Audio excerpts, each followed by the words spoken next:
Welcome back to the In the Chill of the Night episode number 15. I'm here with Jonathan Green and Pete Forcelli. You probably remember Pete. He was on episode 6 where he talked about sex, money, murder. I'm also joined by George Belsky, co-host for tonight's In the Chill of the Night. So after we recorded the episode with Pete Forcelli, Sex, Money, Murder, I happened to be talking to my brother who said, "Hey, that's a great episode, but looking for a little bit more detail. You spoke for about an hour, but I think there's a lot more that can be said on Sex, Money, Murder."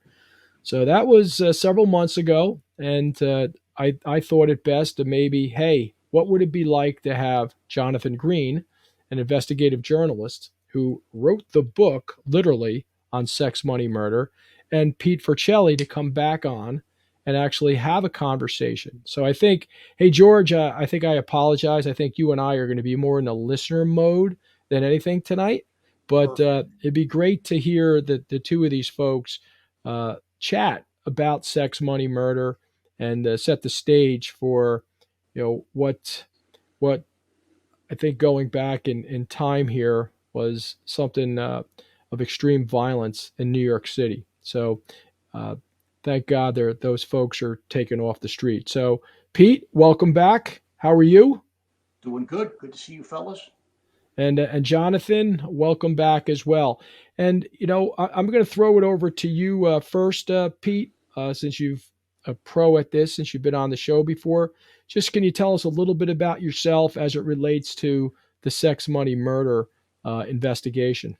Sure. I started with the New York City Police Department back in January 1987. Worked in the Bronx, primarily in the housing projects in the Bronx. And not too long after I started, members of sex, money, murders names would pop up in a number of crimes. So, I mean, here when I was a rookie cop in uniform, I would hear the names of some of the sex, money, murder members, and you'd start to hear about some of the heinous acts that they were involved with.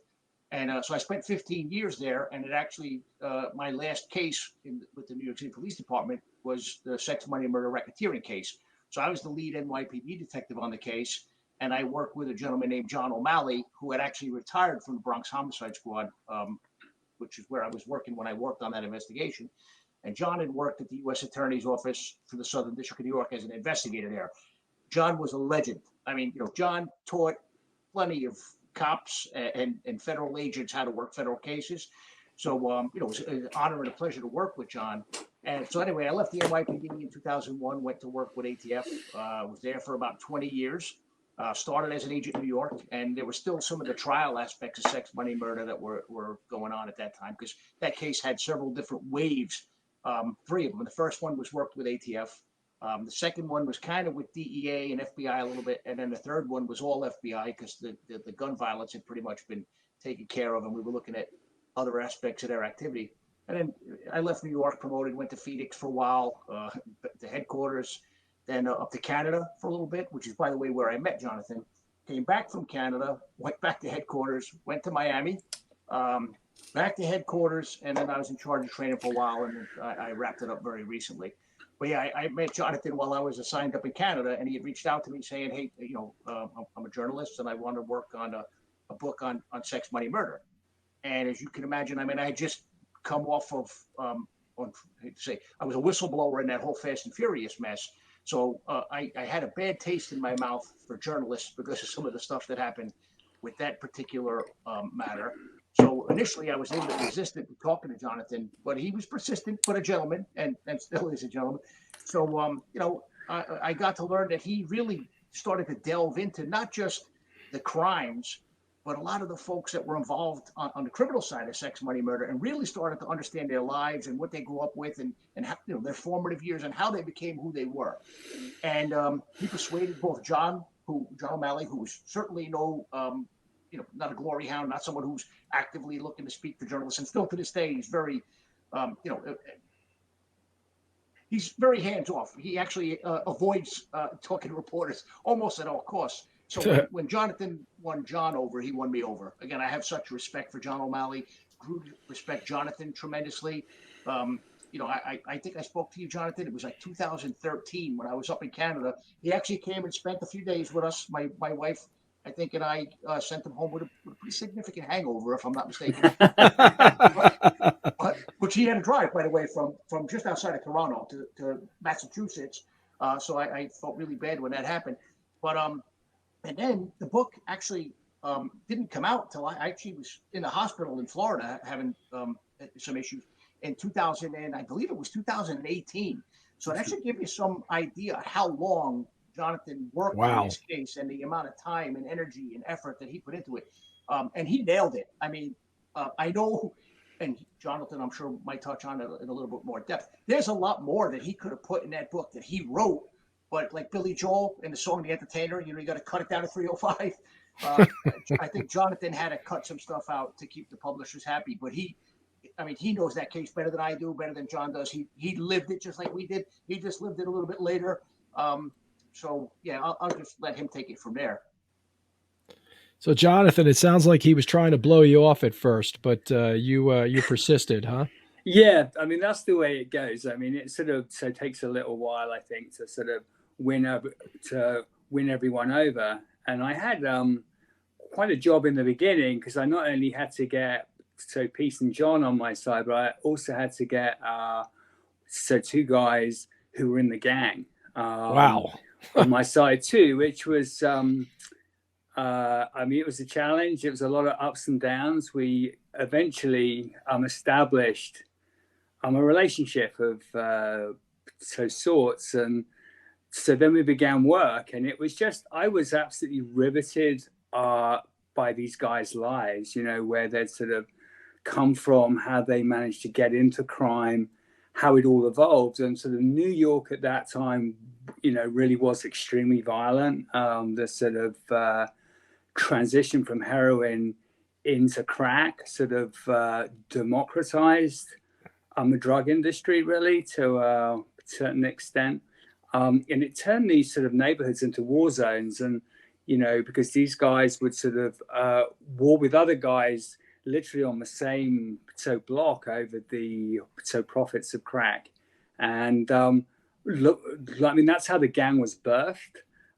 It sort of grew out of that chaos, and so then they became a blood set, and that's when things really gathered force. But I mean, originally I just wanted to sort of really understand their lives and how they got to where they were. Wow.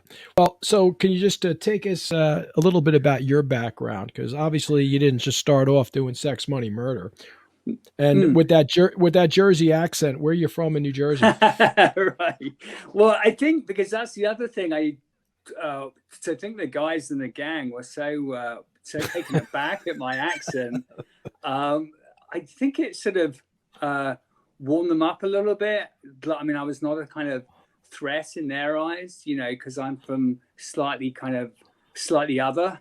So I mean, that was a help, So let's see. So I've been a journalist since I was 19. Wow. So worked on local newspapers in England. So specialized in crime originally. Then I moved up to London, started to do a lot of reporting around the globe. I mean, I've worked in Colombia, China, Africa, Sudan, to Kazakhstan, places with sort of significant human rights abuses or corrupt regimes. And, so the sort of crimes sort of morph more into sort of human rights stuff. And I was originally working on a book about Jamaica because there'd been a big takedown there of a drug boss in an area called Tivoli Gardens. And I was working on that.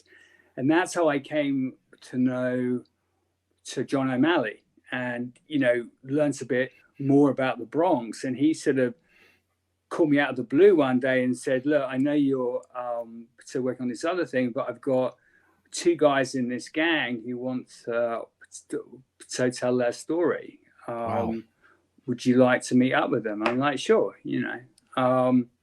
So I met the first one in the US Attorney's Office, and then they sort of trusted me enough to meet in another place, and we all met and we sort of spoke about, because the prospect of writing a book about the gang and who they were. And I mean, at the time, I didn't really know a whole lot about them. I hadn't really heard of Sex, Money, Murder. But then the more I sort of dove in, and you saw that they're mentioning all these sort of rap songs, and Nas and all these other guys have rapped about them. And the leader of the gang, so Pistol Pete, I mean, he's really a legend. I mean, he's a sort of legend in the underworld.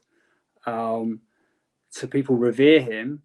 And it was this sort of ideology that I found really fascinating. I mean, it was warped and it was wrong and all that stuff, but it was strange how this sort of gang had like started in the Bronx and then got bigger and bigger and bigger. And I was talking to somebody last week, and apparently Sex, Money, Murder is the biggest gang on the East Coast now. I mean, but it started in the Bronx and the projects there, So then I started work on the book, and originally, because I hoped it would take 2 years, but that turned into 5 years. I mean, I just got deeper and deeper really, and hung out with these guys all the time. So got to really understand them, how they think, and you learn about the gang life and how sort of manipulative the guys are, sort of how it works in that regard. And I mean, the drama, there's always constant drama around these guys. And, it was exhausting. It was a rough ride for those 5 years, but I wanted to write a book that was completely authentic, that completely told the gang experience from multiple viewpoints. So like that was the idea of it, Jonathan, if you first met them in the U.S. Attorney's Office, where were they in the process? Had they already been initially sentenced, or were they just awaiting further proceedings? How did that work? Well, so both of them had ended up cooperating, and at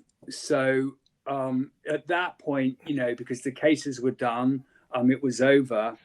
And I think at that time, they were trying to sort of readjust to sort of ordinary life, which is really difficult if you've been involved in that life. And also because they'd actually worked with the government, so their lives were not easy, because they can be, anyone who's a snitch, because what happens. So right. They were at this sort of juncture of their lives really, and trying to work out where they were going, what they were going to do. And I think one of them should got time served. I mean, even though like he'd done a very public murder in Soundview, so I think he only served like 6 years, I want to say, and the other one cooperated as well. So I think he did probably like the same amounts of time. So they were still, young, and the events were still so fresh, where we were able to sort of relive the whole thing, so from when they were kids, I mean, all the way through up to where they were, And hey, Pete, just set the stage for us again about Soundview. Your vantage point, certainly investigative, and I'd love for Jonathan to sort of fill in the blanks, particularly as you just described that this all started from when these men were kids. But Pete, maybe you could just sort of fill in the blanks on the Sex, Money, Murder, where we're talking about, what period of time, and what was involved here in terms of carnage. Sure. No, Sex, Money, Murder, where it started was in the Soundview Projects in the Bronx. And Soundview's in kind of a weird place because, I mean, obviously the Bronx has public transportation. They have the 4 train. the 6 train. But Soundview is kind of tucked away in an area of the Bronx that you don't really have a reason to go through unless you live there. And it abuts against Soundview Park, which is a big park that extends over to the Long Island Sound. So the weird thing about Soundview is because of it was where it was a difficult housing project to go in and police. A lot of violence. The heroin was there when heroin wasn't anywhere else in the Bronx, as Jonathan pointed out. Then crack became king. It's weird because the sex, money, murder crew was basically people from Soundview that had started to expand into the Castle Hill projects, which is about 3/4 of a mile away if you were to drive kind of north. And then the Bronx River projects wasn't far away. So they expanded to these other projects, but Soundview was their hub. Very, very violent place. A lot of murders. On the sunniest day, Soundview looked dark and dismal. Same thing with Bronx River projects. They were just places that they weren't great places to be. In fact, when he started working the sex, money, murder case, we reached out to some of the technical folks from ATF because the case started working with ATF and asked them to go and take some photos and put up poll cameras. And these were seasoned agents. They came back and like, hey man, where the fuck did you send us? I mean, they were truly shocked by how dark Soundview was. Like I said, it wasn't a place that was comfortable to be. Now, the other thing that's kind of ironic, and Jonathan delved into it, is, the people that we were dealing with by the time the sex, money, murder case started, and it took off after a double homicide that happened at a very public, we spoke about it the last episode, that very public football game on Thanksgiving Day of 1997. But the people we were investigating, I had been running into since they were young kids, like in their mid-teens, slinging drugs in the projects in the Bronx. And that's kind of the thing that troubles me about where we're at today is, they were in jail for a couple hours. They'd come out and continue to sell drugs. And as they made more money, then there was turf to defend, then they would use extreme violence to defend that turf. Well, with what's going on now in the city, and I know it's a different topic because we're focusing on the book, my concern is we're going back to where we were. I mean, if there's money to be made and no one's going to jail because they're getting a slap on the wrist, which is what they did, things spun out of control. So, and that's where the federal case came in handy. And that's candidly why I left the NYPD, when I saw the effect that we can have as federal agents. And Jonathan chronicles it in his book about proffering and federal sentencing. Peter Rolock, the head of sex, money, murder, went into prison, and he was known as a badass. So what happened was because he was respected by other gang members. When they tried to indoctrinate him into the Bloods, he said, no, I'm only going to come in if I can start my own set. Well, they let him. So he built his network in prison. And that's what a lot of people don't realize. When you have people cycling in and out of the same prison, in this instance, Rikers Island, where they're going to go in, meet other people from the neighborhood, build a bigger and stronger criminal network. Get educated. People. Exactly. So by taking the case federally, we took them out of that cycle and we sent them to prisons elsewhere. And candidly, it was the fear that they had of spending time in federal prison, somewhere where their family can't visit them, that led some of them to come forward. And obviously, we had to build trust with them, which Jonathan also chronicled very well. We had to build trust to interview them because we weren't just interviewing them one time. Some of these people we would proffer 10, 15, 20, 30, 40 times. So you always had to leave that door open and build a relationship and build trust with them, because that was the only way we were able to make the case. But the reality was it was taking that case federally that made all the difference in the world. And it cleaned up the Soundview area for a little while. But like anything else, and we all know this, when you create that vacuum and there's a lucrative drug market there, people are going to come fill it. And what I was saying earlier, and we spoke about this, Jonathan and I back in the day, is because Soundview was in this weird area, like we tried to send in undercovers from Bronx Narcotics.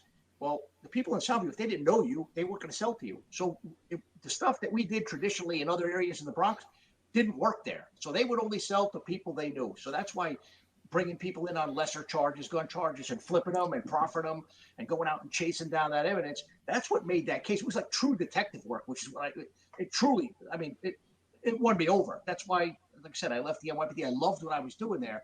It was certainly different. And John O'Malley taught me so much. I mean, I was an experienced detective by the time Sex, Money, Murder started, but John was so just completely knowledgeable about the federal system that I was sold. I mean, absolutely no question about it. I was leaving the NYPD once I did that case.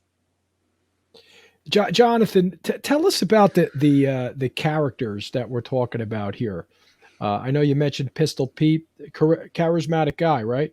Yeah, I mean they all are. I mean they've all got larger than life personalities, and they all have these so colourful names. So the two guys I was spending all the time with, so one was called Pipe, and he was like the baby of the crew, but he was so trusted by Pistol Pete. So he actually took over the organization when Pete went to jail.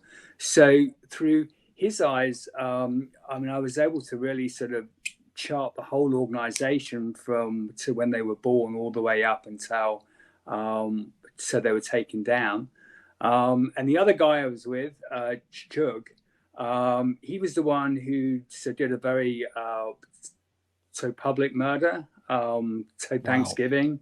I'm in the Bronx. So during a football game, just sort of marched out in the middle of the game. So him and a whole bunch of other guys, and they just they opened fire, and so two guys were killed because a lot of other people got hit, and it just sort of struck me in the beginning that the sort of brazenness of these guys to walk out there in broad daylight and open fire with 30 witnesses and not really blink an eye, and that sort of shows you really the power of the gang and the sort of fear that people living there had of them. Hey, Jonathan, their neighbors. Yeah. We often hear that gangs have almost a stronger attraction than sometimes families. And you said that these characters, because that's what they are in your book, as well as in real life, right? There was no other option for these guys. That was it, just a gang. No. And I mean, that was apparent sort of really, really early on in my work. Is all the fathers are in jail, and the mums are struggling, and I think Pipe's mum was on drugs, so it was just her and I think 5 kids I think in the family, and they sort of struggled every day. I mean, they sort of struggle with addiction and struggle with money, and the only people who really understood were sort of other young guys, because in the same life, and they came to just sort of lean upon each other. And of course the guys in the neighborhood with all the money and the cars and the girls and the flash and all the rest of it are the drug dealers. So that's who they emulate, and that's who they want to be. So I mean, those are the role models, and in the end, because they ended up killing one of the guys that emulated and taking over his turf, which is the way it goes. But the really sad thing in sort of all of it is that they always end up turning on each other. And right at the heart of this is jealousy and this sort of basic sort of human negative emotion. And they're sort of envious of another guy who's got more money or this or that or the other, or like a disrespect. And I mean, that's when the violence starts. And they sort of never managed to rise above the violence. And I mean, it was their downfall, but they were more sort of violent than sort of anybody else, which in the beginning was good because it meant that, because they could have the power. But really then in the end, I mean, the violence just sort of ate them all from the inside. And it was their downfall. But they make a mistake in the beginning of, thinking that all the other guys in the gang are their brothers, and they don't really understand that, everyone turns on you. And I mean, that's what happens, Jonathan, by the time you started working this story, you had done crime reporting in the UK. you'd been around the world and looking at various regimes. Did you notice, or were you able to draw any similarities between um, power is executed by the sex, money, murder guys and how you'd seen it done in other parts of the world? Any recurring themes that you noticed between those, that quest for power and how it was done? Yes, yeah. I mean, that's a really, really good point. I mean, I sort of worked in Tibet, which is under martial law, and I'd sort of snuck in there a few years ago to writing my first book, and and there's this sort of omnipresent fear that people were terrified of speaking with you. People didn't want to talk to journalists because of the fear of repercussions. And I found all that in Soundview, that the ordinary people who lived in the projects were too scared, so that even after the gang was taken down, to speak out about them. And sort of numerous times I might have interviews organized, and so then at the last minute, so people would say, oh, we don't really want to speak about the gang, because they go after their neighbors. I mean, that's what they do. But I've worked in sort of gang areas in Rio and Jamaica and other places like that. And I mean, it was exactly the same thing, but it was in the US. I mean, that's what really sort of blew me away. I mean, if you're sort of working in Colombia, say, it's a failed state, that they've got serious issues with things there and corruption and all the rest of it. But you never expect that same level of power of the gangs to which they had in the Bronx. And that really sort of shocked me, I think, when I was working on it. Amazing. And I'm sorry, go ahead, George. Yeah, Pete, we strive in law enforcement to build these bridges between law enforcement and the police, and we know that for the most part, unless we get neighborhood and community cooperation, going after a gang, going after folks slinging dope and shooting people, it's very, very hard. How did you guys work around that in the Bronx when you said it was so cloistered and such a closed environment?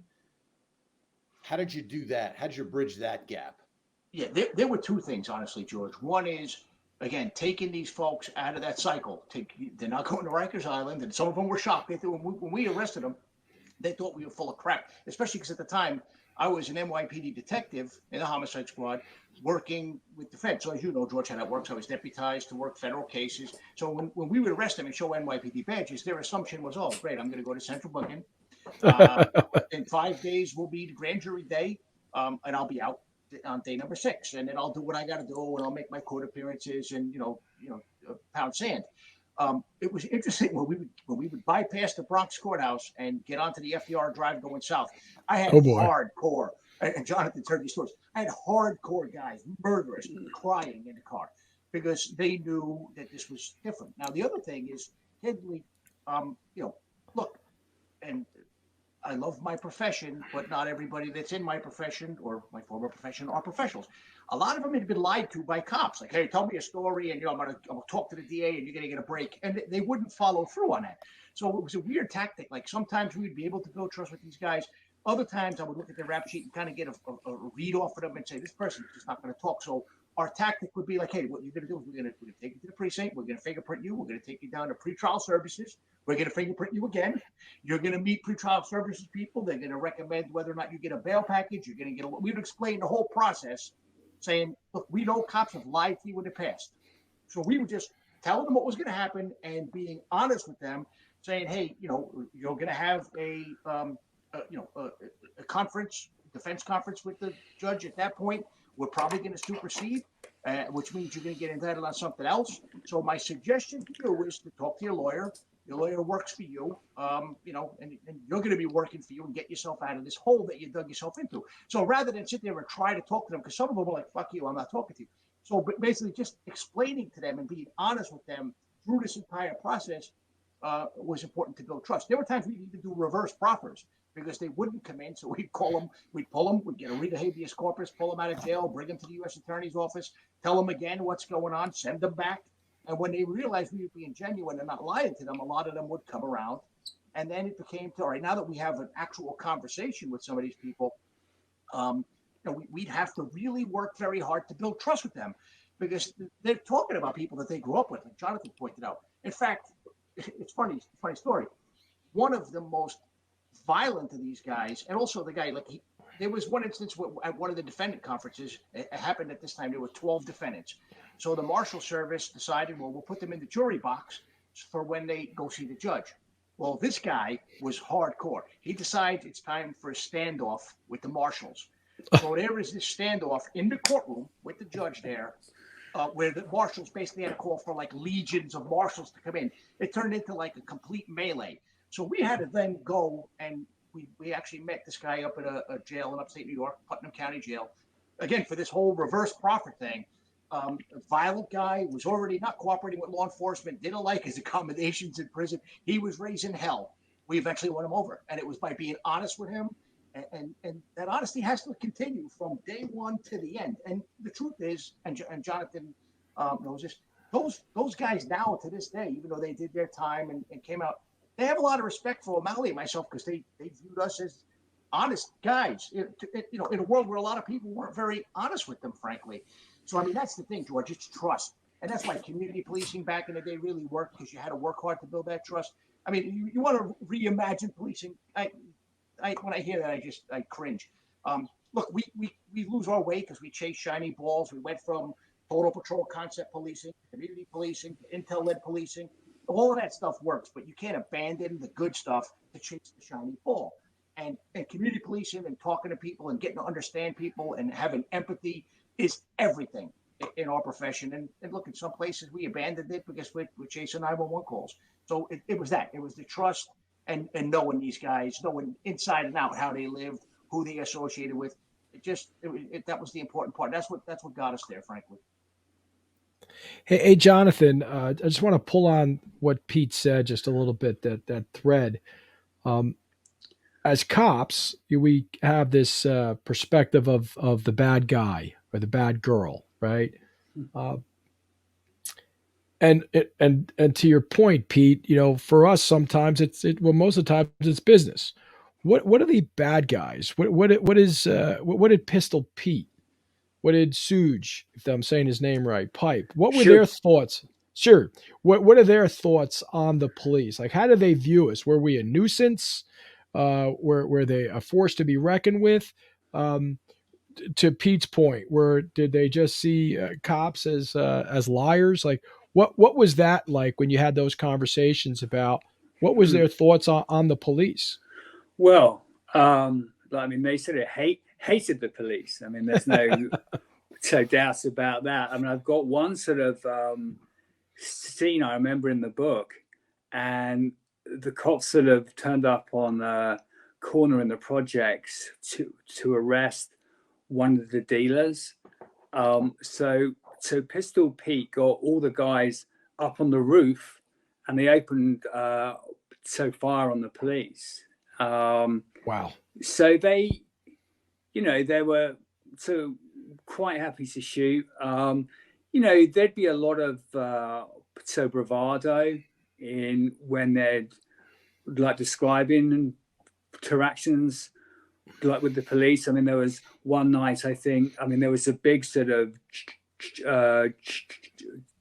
shootout between them and other dealers in the project, and it's extensive amount of gunfire over half an hour or so. I mean, it was so pretty much a running gun battle, and they sort of told me that the police waited until because everyone had stop firing, because then they actually came in the project. So, they'd brag and say, oh, because they were scared of us. Now, you can, to take that with a pinch of salt. I mean, I don't really know all the ins and outs of it, but they like to brag about it.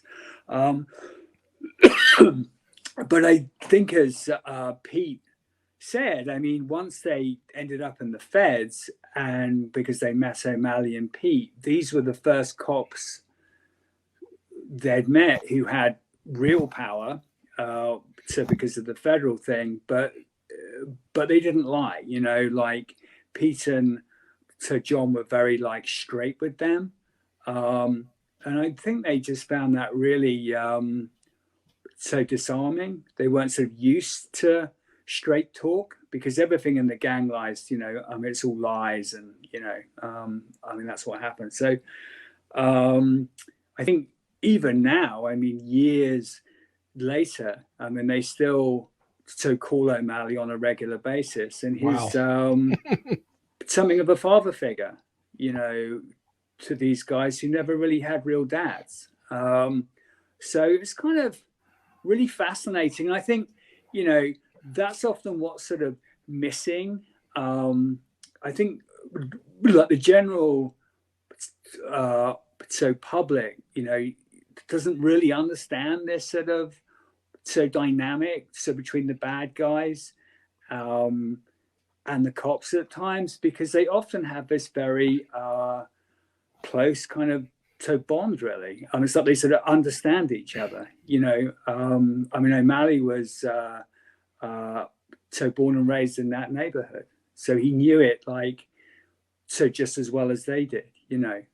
So all those things really established a level. Jonathan, you spent a lot of time with these guys, and from my experience as an ATF agent, there are a lot of folks who are involved in gang life that, they'll boost cars, they'll do burglaries, they'll do strong arms. But when it comes to picking up a gun and going after somebody and actually shooting folks, there's some folks that won't cross that line. But it seems that these folks, at least several of them that you talk about in the book, they had no qualms about that. Was that something they grew up with, or they just got comfortable with it? What do you think was, what was for them? They just didn't have that hesitancy to go shoot. Well, they sort of started with the guns at a really sort of early age. So Pipe did his first sort of shooting at the age of 11. So he was actually told by Pistol Pete to shoot at this guy in the projects, and he did. And Jeez. I write about things in the book, and he said he went from feeling like a very scared 11-year-old, living in a very tough neighborhood, to having this enormous feeling of power, that the gun gave. And I think it was the same for both the guys in the book. I mean, once they saw how a gun would make people scared of you, and particularly if you actually murdered somebody and you had a body in their sort of slang, I mean, then you had a reputation, and that reputation would keep you safe. So it sort of turns everything on its head, really, as to sort of how we live in the normal world. In their world, more violence is good, and if you have a murder, and people know you've done a murder, that actually keeps you safe. So they sort of started to use that sort of more and more, and they would, quite happy to shoot. And I have a sort of story in the book where one of the guys I interviewed was actually arguing with another guy on the street. It's who gets to murder the guy coming out of a nightclub. and they both really wanted it, and they were sort of arguing over, who would do it. So that's where it ended up. Yeah. Amazing.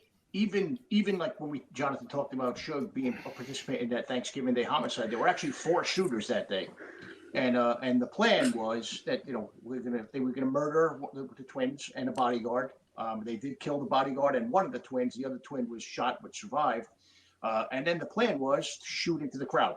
If we're shooting into the crowd, they're not going to stop and turn around and look at our faces. So imagine that. They're shooting into a crowd of innocent people, not over the crowd, into the crowd. But one of the individuals was kind of newer to sex, money, murder, and didn't have any bodies on him, or they didn't think he did. So the idea was, well, we're going to make him a shooter. And the reason was, well, once he has bodies, it's harder for him to flip or cooperate or be a witness. So, I mean, there was also this encouragement from within the gang that if you didn't have a body, we're going to help you get one, which is obviously troubling when you think of things. But the other thing that was really hard to do working in that project is that not everyone that lived in Soundview was a bad person. And Jonathan and I spoke. It was heartbreaking in the mornings, or even like if you worked in the afternoon when school ended, to come home or drive through the area and see, parents come out, grab their kid as fast as they could off the school bus, and go inside. And you never see those kids again because they couldn't come out and play in the schoolyard. They couldn't go out and play in the grass median where these gangsters played football. The kids couldn't. But you wondered, as a cop and then later as a detective, like what chance do these kids have? And what about the parents? People talk about, Rikers Island and being in prison. There are people that live in these projects who are good people, that were working class people, or trying to get a job, that were prisoners who did nothing wrong. They didn't violate any law, but because they lived in an area where this violence went on unabated, they themselves became, in essence, prisoners, which was a difficult thing to see. What's remarkable to me, as you said in that last story, Jonathan, age 11 to Yeah. pick up a gun. And in my own experience, and I'd sort of pinpoint it to be like 8 or 9, working in some of these oppressed areas where open air drug markets, it seemed like the kids that were on the street, if they were 6, 7, even 8 years old, if a police car came up or a fire engine, they were kids. They were curious and interested. But then it just seems to change. And I'm sure both you and Pete are going to tell me, because that's right about when the gangs find usefulness in them as lookouts, as couriers, as employees. Do you find that to be the case? I didn't. In that area, I think because of the violence, and it could have been a lot of the parents were afraid to have their kid come up to our car and say, "Hey, officer," something like that. That even the younger kids, well, you saw this in other parts of the Bronx, like the Bronx isn't all bad. But in that neighborhood, little kids didn't come up and talk. Yeah, the firemen, yeah, we love firemen. But no one came and talked to the police. And I think it was out of fear, that the parents would discourage the kids from, hey, don't go say hello to the police officer because you might wind up, getting stomped on, even though you're a 6, 7-year-old kid. They set the Right. tone there early. Again, Soundview was a kind of different place. How about you, Jonathan? What are your thoughts on that? Yeah, no, I mean, I think that they were so scared of being seen, so talking with the police, because that would immediately have everyone start sort of, well, I mean, why were you doing that? And so what did you say? So there was sort of very little of that. I mean, I don't think they had any, so positive interactions really with the police at all. Wow. Yeah. So you brought up a community policing. Getting over that hurdle's really difficult. Yeah, and once you let go of it, it's hard to get it back. That's one of the challenges. I mean, it takes a long time to establish trust with the community. And look, the other thing that bothers me with this kind of gentler policing, and I'm not for heavy-handed policing, but look, when you have a neighborhood that's rough, it's not easy and it's not pretty to make that neighborhood safe. There's policing is not always a pretty thing. The sad part is when you have that safety and security, you let it go. It's ugly to get that back. and at what cost? You know, I mean, so I get it. All of this reimagine talking. Look, the policing certainly has areas where it can improve, and we should be putting community trust above all other things. But I worry about where we've gone as a profession, especially when, like I said, many departments abandoned community policing entirely.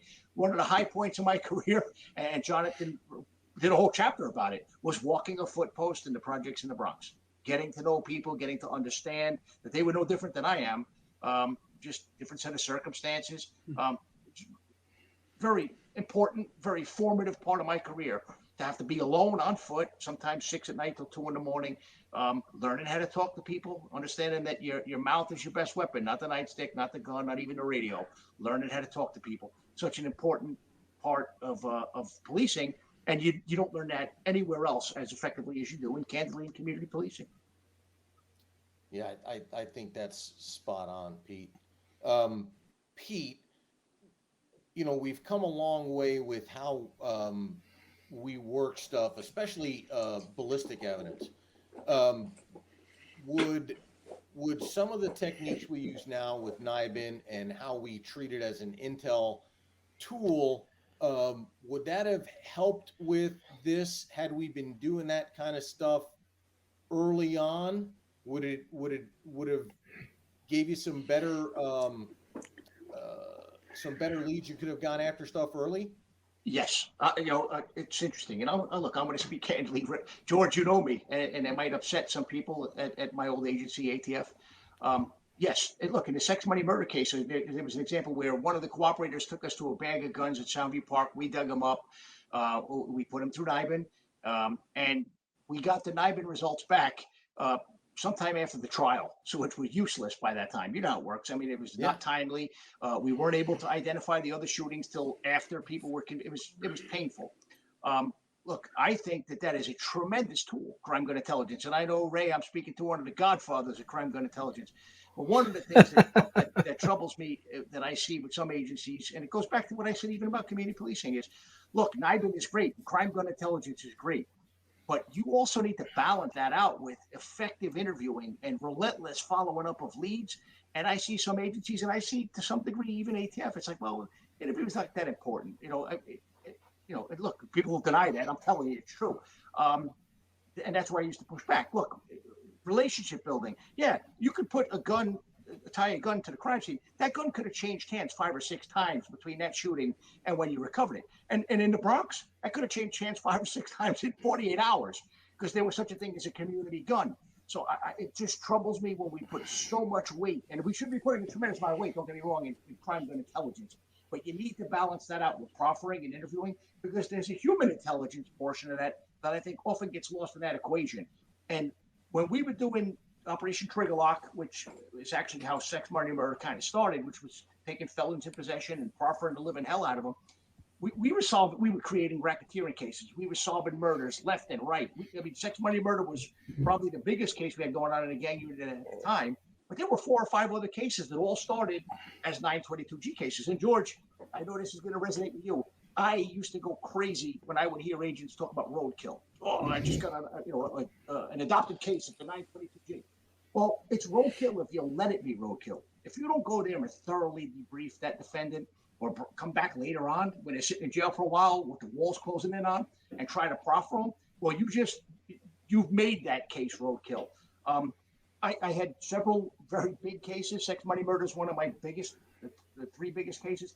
Each of my 3 big cases started as 922G cases that proffers turned into much bigger cases. So I used to get upset when I would hear all this focus on certain tools and abandoning or not focusing on others. And I just think that interviewing and human interaction is just as important as a lot of the evidence that we actually get in some of these scenes, because like I said, sometimes you tie that gun to that scene, but you're not putting it in somebody's hand at the time of the shooting without that interview, without that proffer, without following up leads relentlessly. That's my time on my soapbox, right, Jonathan? Indeed. And No, but it's all true, Pete. I mean, that's what it took. I mean, because we spoke about all this at huge sort of length and sort of how hard it was to actually run down the bad guys. I mean, you're dealing with a wall of silence. I mean, it's very difficult. So anytime you can get any of these guys to speak, I mean, it's key, you know. Yeah, and for the listeners who may not know what Pete's talking about, a 922G case, 18 United States Code 922G is the law that makes it illegal for a convicted felon and some other prohibited folks to possess firearms or ammunitions. And that was a bread and butter case for most ATF agents. A convicted felon found in possession of a firearm, and off you go. And you're right, a lot of times those don't get expanded to where we need to go. You know, that the investigator, especially the federal agent that's supposed to look under the rock, that's under the rock.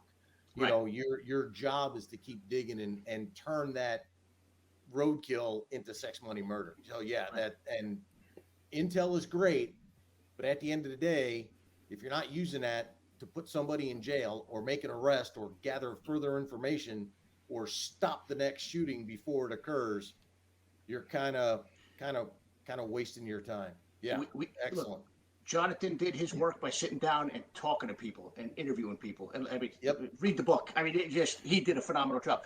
But I was always shocked, George, to see how afraid. And this wasn't just, I mean, in many departments, and I worked up in Canada for a little while, so I interacted with those cops. I worked in Phoenix. It always blew my mind how afraid some cops are, and agents and detectives, to sit down in an interview room and have a real in-depth, honest, open, but at the same time confrontational dialogue with a suspect. And look, I'm not going to lie. Every time I went into the interview room, I went in there nervous. I'd have to de-escalate by talking about other stuff, building rapport. I'd often talk about the rap sheet for a long time. It was first to see if they were full of shit, because obviously, you know, fingerprint comparison is what gets you on that sheet. So it wasn't there for this one and that one. You knew they were lying, but it also gave me time, frankly, to get my blood pressure and my heart rate down. Because when I went in, I wanted to solve my case. I went in there, I was energized and nervous, but I was always shocked to see how afraid some of my younger investigators were, and some of the detectives I work with were, to go there, and you know, they would keep kicking the can down the road. With, as you know, sometimes there's a point where you got to say, "Hey, man, we need to bring this guy in to talk to him." And there were many times where I would just see they were just not wanting to do that, even when they had overwhelming evidence and knew their case. They were afraid of having that interview, which is an interesting thing to see, actually, because in my opinion, it's really the bedrock of a good investigator is the ability to sit there and talk to people and gather evidence and match up what you're getting from people with the physical evidence that you have at hand. So, yeah, law enforcement, like leadership, is all about relationships. And every time you go in to do an interview, it's a relationship. And Jonathan certainly is a journalist, an investigative journalist as well. I'm sure you've had to establish those relationships as well. What other than your unique accent, which everybody digs, what were some of the things that helped you get to know these folks? Well, it was literally just hanging out with them. So rather than sort of firing questions at them, it was just talking about music, or talking about their family or memories they had. Like, one of the sort of things I would ask, well, let's to go back to a really happy time before, you know, all this happened. You know, so tell me about growing up, and they'd have these, you know, stories about to girlfriends, or you know, early stuff, just sort of normal things. And I think that's how we were able to establish a rapport, you know. And the other thing too is that you have to sort of share a little about yourself. I mean, there's no way I think that, you know, I would have got the sort of depth of relationship with them, and without sort of, so to speak, about my life and those types of things. So you're really establishing a rapport, which is on a very personal level. And I think it's only when you've established that is you begin to get the real facts, you know, what really happened in the middle of the gunfight, or what's going through a guy's head to just before he murders a guy. You know, these are the things I really wanted. But in order to reach that point, like you have to start out slow. And I think with those guys, it's like the more we sort of hung out and we'd like sort of drive around the Bronx and, and we'd have a beer, go into a bar and have a beer.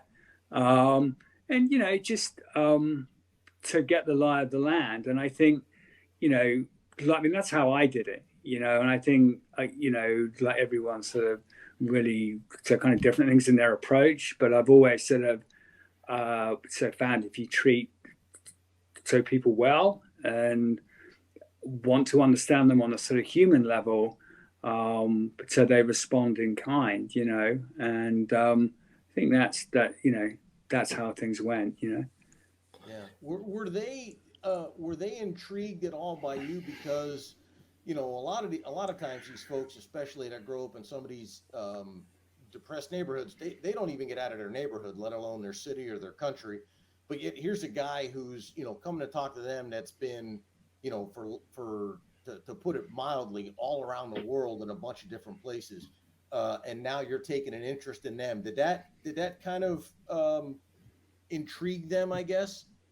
I think so. I mean, I think they, they had a look at my work on my website and some of the things I'd done. And they were just really fascinated. And how does it work? And, so when you arrive in the middle of Africa and you're doing this, how does that work? And you say, well, because you have a fixer, so you pay like a local guide and they help you with the interviews and, so all that, I mean, they found interesting. But I think Sex, Money, Murder was sort of very unusual in that they actually established a lot of the drug corridors. So they were really going all over the place. I mean, they established some markets in Buffalo, New Jersey. They were coming up to Springfield. So these guys were always on the road. So they were sort of slightly different to the normal guys in the projects in that they were really more ambitious. And I think they had a sort of curiosity about things, certainly about me, So, I mean, that's how it went. Hey, Jonathan, like as you're describing this and you're talking about building a rapport, as an investigator, there are certain lines that you have to draw because of officer safety. So here you are, you're out alone with these guys that, a couple of years before they got bodies under their belt, and you're talking to them about anything that they'll describe. What is that like for you? I mean, are you at any way concerned? I mean, I'm there's a notion of trust here, but are you trusting them as opposed to trusting them? Well, it's a matter of blind faith, I think, in terms of being worried all the time. I mean, there is a time to worry, but when you're sort of rolling around with them, you're just trying to roll with the punches. And I mean, there were a couple of times when I was with one of them, and like we were in a bar once, and all these guys turned up, and they actually thought I was a cop, and everything turned in the bar. I mean, the whole mood changed. It got very ugly. Like more guys came, and they're like, "So what the hell is he doing here?" and all this stuff, and who the fuck is he? And things were beginning to go a little bit south, so I had to sort of de-escalate and to make my excuses. I mean, did you call Pete? No, I just no, because he was a long way away. I think he would have got there in time, but there was another time, so we were in the street and this guy recognized the guy I was with, and I think they knew that he'd actually cooperated, and more guys started coming out of the buildings, and the guy I was with said, look, so we really need to get out of here. And I mean, And if he thinks it's bad, then like you can only imagine so what's going to happen. So there was a couple of times where we had to move so quite quickly. But I mean, that's the nature really of the job, isn't it? I mean, this is what we do. So yeah, wow.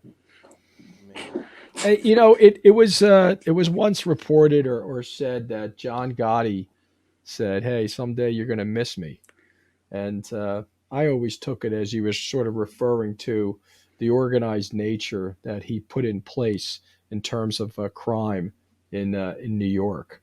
Um, do we miss those folks at Sex Money Murder? Were they more organized than what we see on the street today in terms of violence, or were they over the top then? And where are we at today? Is this comparable today, or is this even crazier than it was with Sex Money Murder? And I'll throw that out to both of you.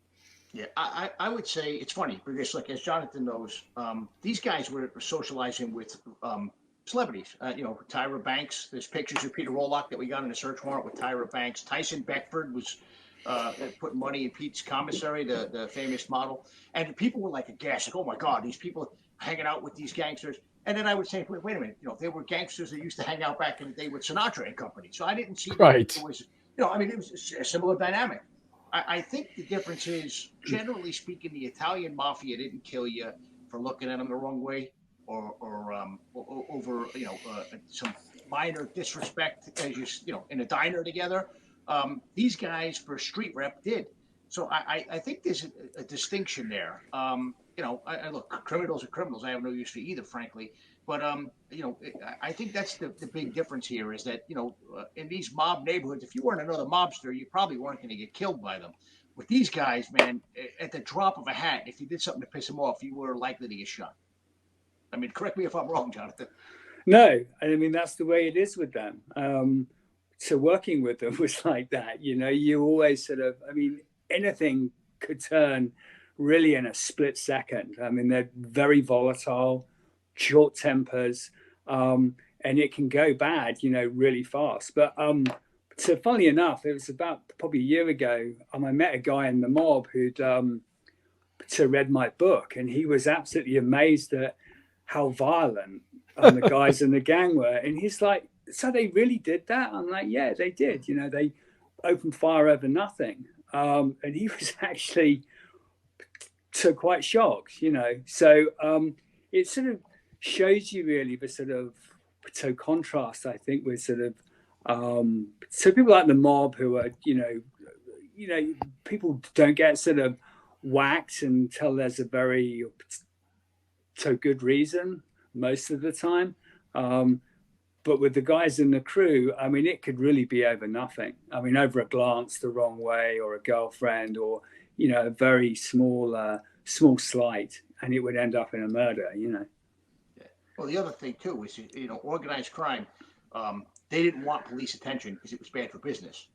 Right. These guys didn't care. I mean, if anything, it was good for their reputation. And their reputation is their business in a way. So back in the 80s and 90s, that part of the Bronx was, I think, per capita, one of the most violent in the United States. Do you guys attribute it to sex, money, and murder? It's hard to do that, frankly. I would say that area of the Bronx, a lot of the homicides were sex, money, murder related. But 1995, for example, the 47th precinct led the city in homicides. 1995, and that's up in the North Bronx, and that community was kind of a mixed community. A lot of people from Jamaica. I know Jonathan did some work down in Jamaica. A lot of marijuana traffickers and whatnot. So I don't know that you could really say sex, money, murder had a citywide impact on the murder rate, but it certainly did in the 43rd precinct, which was where they were based out of. Wow. Incredible. Amazing. So we're just about an hour here. I think it's a good time to sort of conclude. But before we do, Jonathan, just one thing that people should walk away from after they read your book. What should they walk away knowing about sex, money, murder, and certainly the law enforcement officers that were involved in that case? Well, I think, so once the violence sort of starts in these neighborhoods and ordinary, so people are living in fear. The only way to put the genie back in the bottle is with strong intervention by the police. And I think people need to really understand that there's a very serious role for the police in all this, in stopping the violence. And I think people should really be aware that what's actually happening in these some of these neighborhoods. I mean, unless you actually live in one, you don't really have any idea of the violence or the murder rates and all the rest of it. But for people who live there and things, it's really like horrific. And certainly, the vast majority of people in those neighborhoods are just trying to lead normal lives and to raise their kids, without the fear. So.